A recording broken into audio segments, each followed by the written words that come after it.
What's a healthy way or process to deal with failure? That is a great question.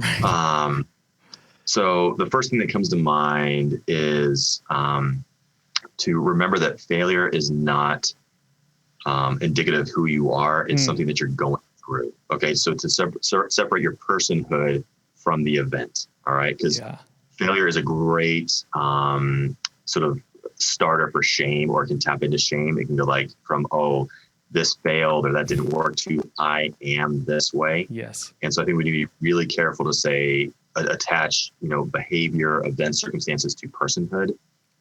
That's where we get into really big trouble with shame. Mm-hmm.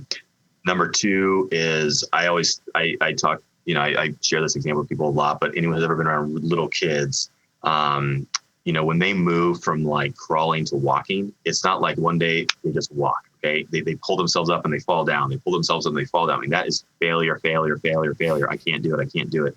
And they keep going. It's not like, I fell once, I'm never going to walk. I'm just going to crawl the rest of my life. Like that's absurd. Mm-hmm. They persevere, they move through that. They try something different. They keep going. It's a learning experience. So I think to remember that, hey, failing, some failures or situations are really big and the consequences might be bigger, but it doesn't mean that we can't learn, we can't grow.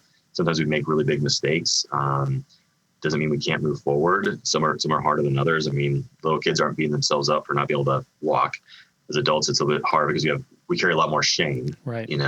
So recognizing, like, am I bringing shame into this? What's the reality? You read any of those books out there, it talks about people failing, successful people, how many times they failed, Thomas Edison, the light bulb, and all that stuff. I mean, it's an opportunity to persevere, to learn, and to grow, but to be very careful that we don't allow shame to take hold and build, because that's when we get into trouble and that's when we get stuck. When we say it's like, well, I am this way. Well, then I'm never going to do anything if this is who I am. And that's problematic.